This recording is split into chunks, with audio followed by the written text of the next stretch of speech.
Hockey players and hockey families, my name is Lee Elias, and welcome to the Champions Circle. On this episode, we are privileged to have each MVP from the second leg of the Elite Prospects Cup Series, which took place on October 20th to the 23rd of 2022 at multiple arenas in the Pittsburgh area. The Elite Prospects Cup Series is a four-city tournament that has visited Philly and Pittsburgh so far and is now moving to Boston before it all culminates in the championship round in Tampa, Florida, early next year. And the series includes some of the top-ranked teams in 14U, 15O, 16U, and 18U.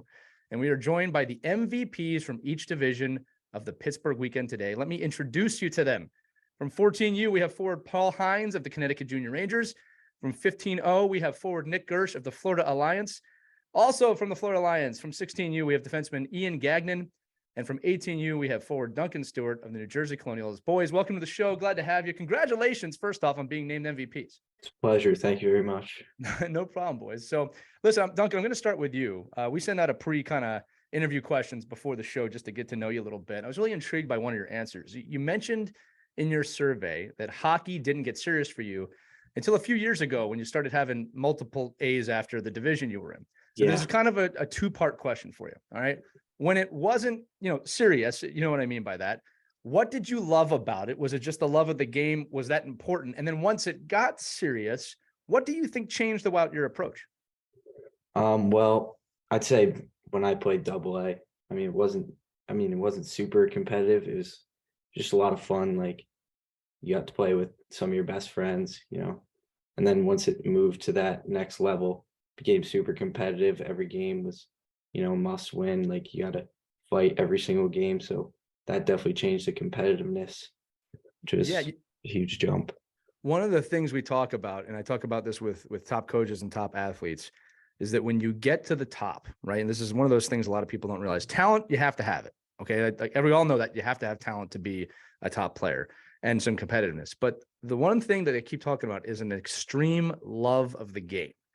And it sounds like that when things, again, I'm using quotations for those of you listening, but when it wasn't serious or wasn't as competitive, that's what you were reveling in. You said it, your friends, the game, the fun. How important do you think that love of the game is to allow you to compete at this level? Well, I said it in one of my other answers for my advice to younger players, like, make sure you're having fun, because there's really no other point in playing if you're not having fun. Like, what are you doing? So right. I'd say it's super important. It's a simple statement and it's so true. So all you players listening, all your parents listening, make sure that that's part of the regime that you're part of, or else what is the point?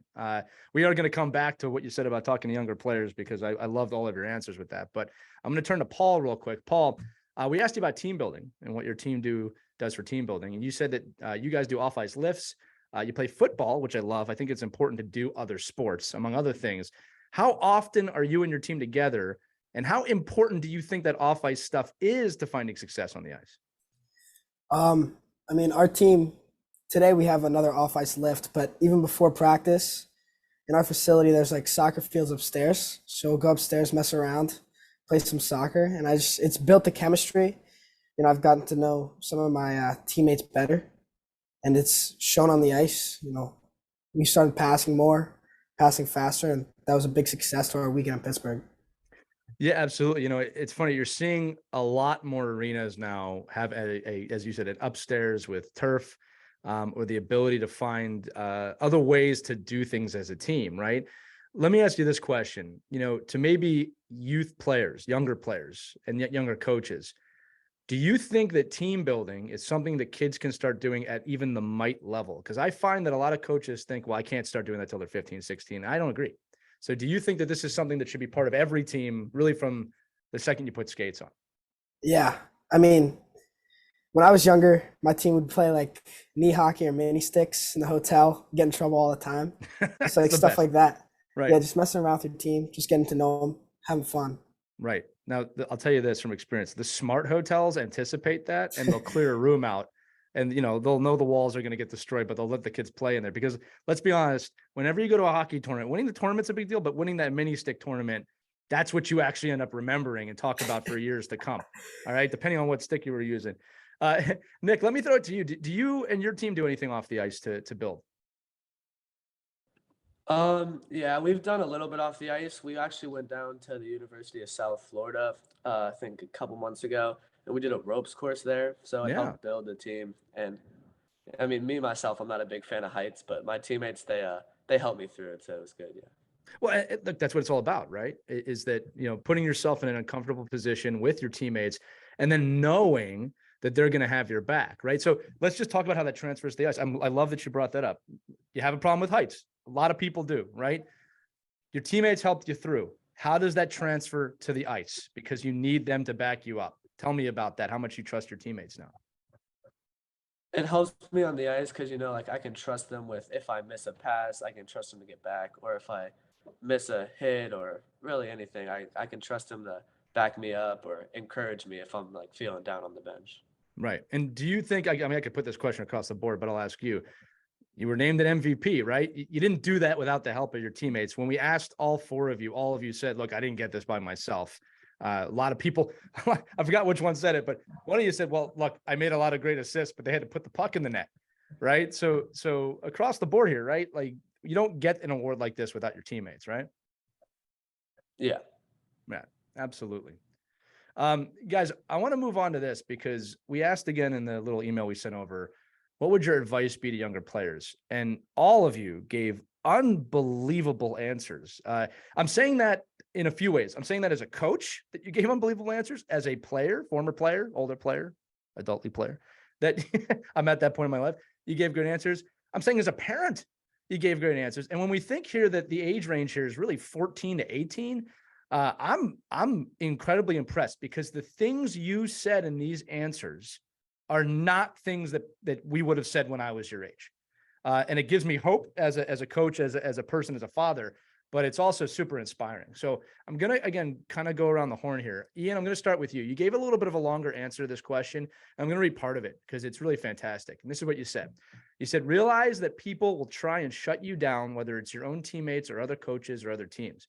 But when they do that, just remember to use it as fuel for anything that you're doing. Finally, make sure that whenever you are on the ice in a game or in a practice, that's important, play your hardest, whether it's during your shifts in a game or when it's your turn in a drill. Always prove that you should be there and use every second of ice as if it's your last chance because you never know when that last chance will be. That is an incredible answer, man. We talk about this all the time about how greatness is not a some of the time thing. It is an all of the time thing. Practice, off ice, the way you take the garbage out, the way you eat your breakfast, the way you play the games. This is my question to you, buddy. Where does your drive to be at your best all the time come from? And how do you shut out any negative voices that may surround you? I think it comes from, so I used to be a goalie a while back, and Oh, God my bless you. partner, he would like, the coach wouldn't see me how he sees my partner. Right. So it really fueled me to push and try to be better than him so I could prove to my coach that I should be put in that position and in the right position at the right time. Wow, man. Look, I want to tell you this again, buddy. That is an incredibly insightful answer. Again, you all had incredibly insightful answers in different ways, but I think a lot of young kids, I want to stay on this for a minute. A lot of young kids have problems with adversity today in dealing with it. Now, here's the thing. You guys are all MVPs. You're here because I think you have a way of conquering that. And I want to really make sure we share that with the audience, especially the younger players. So, it's funny you say that, you were a goalie and that you felt that. Personally, I'll make myself vulnerable. I was teased heavily when I was a younger kid. And I didn't know how to cope with it. And once I got help and learned how to cope with it, I had a drive of, you know what? Not only do I want to kind of prove everybody else wrong, although I lost that through the years, I wanted to prove myself right. And I got a work ethic that I just keep with. You all have that, right? So just staying with you for one more second, right? Let's just say there is a kid that's feeling the way you felt when you were that goalie, right? Where do you get the spark from? What is the message you told yourself? They said, you know what? I'm just going to work harder than everybody else. I feel like it'd be when you would sit on that bench and you'd be watching him play, and it makes you feel like you want to be in that spot and you want to play and have him watch you. Right. And sit there and let him and just watch how he does. Right. Yeah. And you just make a decision in that moment, right? Yeah. I'm not going to sit here anymore. I'm going to do whatever it takes. Yeah. Yeah, for sure. I think that's an underestimated skill. Paul, let me turn to you. You said, and I love this. You said, don't let your emotions control you. Keep playing your game and keep improving. That's extremely wise advice for someone your age. Where did you learn that? And then how do you practice that? When I was younger, I would, I also played baseball. Mhm. So I would strike out. I would like throw my bat. I couldn't control my emotions. And I don't really know when I started to learn how to control my emotions. So when I was playing, I think it was when I was playing tier 3, we went to states and I didn't really have much help from my team, but I just had to control my emotions, try to help them. Mhm. I had to make them look better. And it's just like, it just took me a while to like learn how to control my emotions. And this year, I think it's part of the reason why I've become better. It's just I've like focused on not showing as much emotion. And when you don't play with much emotion, the other team can't really get under your skin. So, Paul, I want to tell you a few things. I love that you say, well, I finally got under control. I want you to know this. I want all of you to know this. You and everybody listening. There are people that are born, live, and die having never, ever gotten that under control. So the fact that you're doing that as a teenager, all of you, is insane. When I was growing up, emotion was looked at as weakness. And now we're not seeing it that way. We're starting to understand that the way the mind works and the way your emotions work are important. So, Paul, this is the other part of this question. You said it really well. You said, I got them under control. I kind of stay even keeled. But this is the important part that I want everybody to realize. You still feel things, right? You still have emotions. You just know how to channel them. You know how to identify them, right? Yeah. You just got to get it back in the game. You Right. know, someone gets a big hit on you, you get back up and score a goal. Right. And you just like, I don't know, you just gotta fight back. Can't take a dumb penalty in that spot because it hurts the team. And so you just gotta stay controlled. And even if you can't get a goal back or a big hit back, you just gotta get off the bench and just take deep breaths. Just relax. Your teammates will pick you up. I love it, man. It's called resolve. I love that you brought up your teammates, that you kind of all have to do this together. And I want to reiterate to the audience here that it's important to feel, but it's important to understand what you're feeling and get it under control. And like you said, move on. You got to move on. This happens in every sport at every level. You're going to make mistakes. In our game, boys, the whole game is based on other people's mistakes. You have to capitalize on other people's mistakes. So your ability to deal with mistakes and move on mentally is a huge skill that you all have. So just moving down, great answer there, man. Duncan, your answer, make sure you have fun and don't get super caught up in everything around you. Just focus on being the best player and person you can be. You talked about this earlier. So walk me through that a little bit, man. Cause again, it sounds simple, right? But it takes years to practice. Yeah, definitely. I mean, I know the question asks like advice for younger players who aspire to get where you are, but I mean, I kind of shied away from that because I just advice for younger players, like focusing on the best player and person you can be, like as a hockey player. And me personally, in my own experience, I think hockey not only has helped me like improve on the ice and stuff, but it's also helped me become a better player with all those experiences that came along the way, like battling adversity and stuff like that. Just creates character and helps you build who you are. That is a fantastic answer, man. Like we say this on this show and other shows that I do, create a better person, you'll create a better hockey player, right? And those two things go hand in hand. There's so many life lessons in this game that all of us, including me, have experienced, right?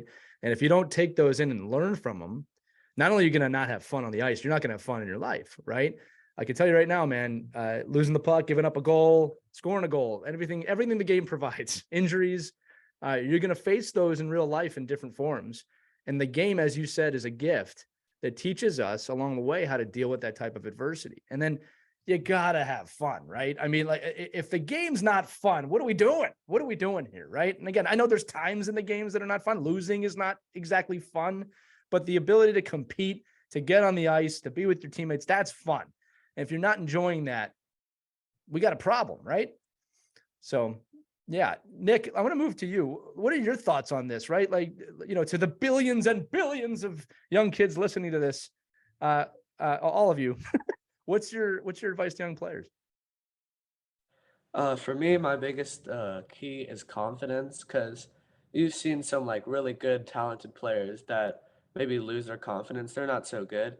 And yeah, it takes talent and hard work, but I think confidence is also a big part in it because once you lose your confidence, it's hard to get back. So just gain that and keep it, and I think you'll be good. I think that's a great answer. And I think that one of the things we need to improve on, especially at the younger half of the levels, is self-esteem and teaching kids self-esteem, right? And it's not limited to just hockey. In the world of social media and everything that's going on. And I know you hear us old people always say social media is so bad. It's not that bad. We just got to teach people to be self-esteem, right? Or to have self-esteem, excuse me, believe in yourself, which all four of you clearly do. Again, you're all MVPs for a reason. I want to reiterate to everybody listening, because I'm sure some of your teammates are, all four of these young men attributed their success to you as teammates, that they couldn't have been here without you. Guys, I'm not going to ask you what city you're most excited about, because everybody says Tampa to that question. And who wouldn't want to be in Tampa in January, opposed to anywhere else? But next stop on the trip here is Boston. You're going to be at the New England Sports Center, which is, for those of you who don't know, just one of the biggest facilities I've ever seen. I think they have 10, 11 rinks there. The promenade upstairs, you could jog this thing, and you couldn't do it for pregame because you'd be tired, right? So I just want to go around the horn here. I'll call your name. Just tell me what you're looking for from your team in Boston. Paul, I'll start from you. I actually believe this tournament happens on my birthday. Mm-hmm. Right? Yeah. Wait. When's your birthday? December 3rd. Oh, I'm the 2nd. All right. I was going to say maybe we were the same birthday there, but I'll allow it. Go ahead. Happy birthday coming up. Thank you. So, and I've been going to that rink since I don't know when. I played there for a long time. Yeah. And it's just, I love that rink. A lot of memories.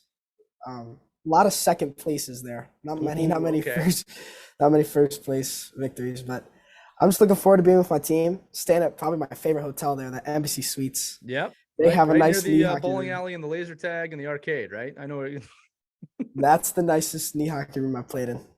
There you go. See, this goes back to what we were saying. You remember those rinks as well. But listen, I love you brought up coming in second. That can motivate, man. It's a great point. It's a special arena.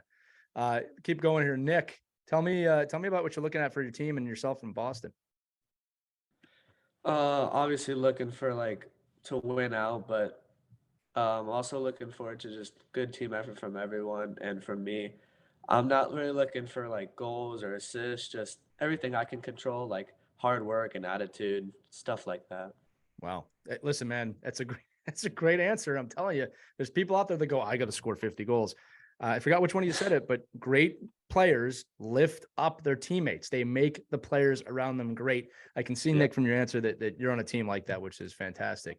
Ian, let's go over to you. I love it. For those of you listening, by the way, he's got an awesome press conference backdrop. I love it. That's not shooting down any of you other guys with your backdrops, but you do look like you're in a post press conference from a USA hockey game. I appreciate that. But tell me what you think about New England. I love it, especially since I'm from there. I'm looking forward to having a fun tournament and just everybody giving 100% in all the games that we're going to have, and hopefully win some more games and just overall have a great tournament. Yeah, well, let me ask you this too as a quick follow-up. You're going home, right? You're going where you came from.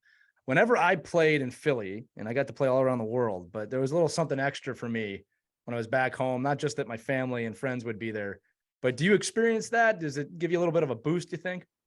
Yeah, for sure, especially playing at rinks that you've grown up around for a while, and then having your old family and friends come and watch you, it definitely pushes you to play harder, and it just pushes you in general. Yeah, I get it. Sure. There's something about it. I'm with you. All right, Duncan, bring us home here. You're going to New England, you're playing in Boston, you're playing with the 50 rinks in that arena. Tell me what you're looking for from your team and yourself.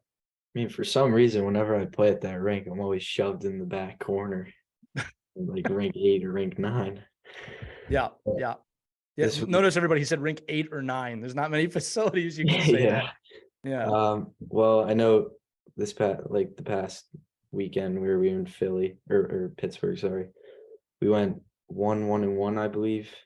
So, I mean, this Boston trip, we're looking forward to, winning some games, hopefully, going 3-0 and then getting boosted up in the standings, because we're currently sitting at 6th.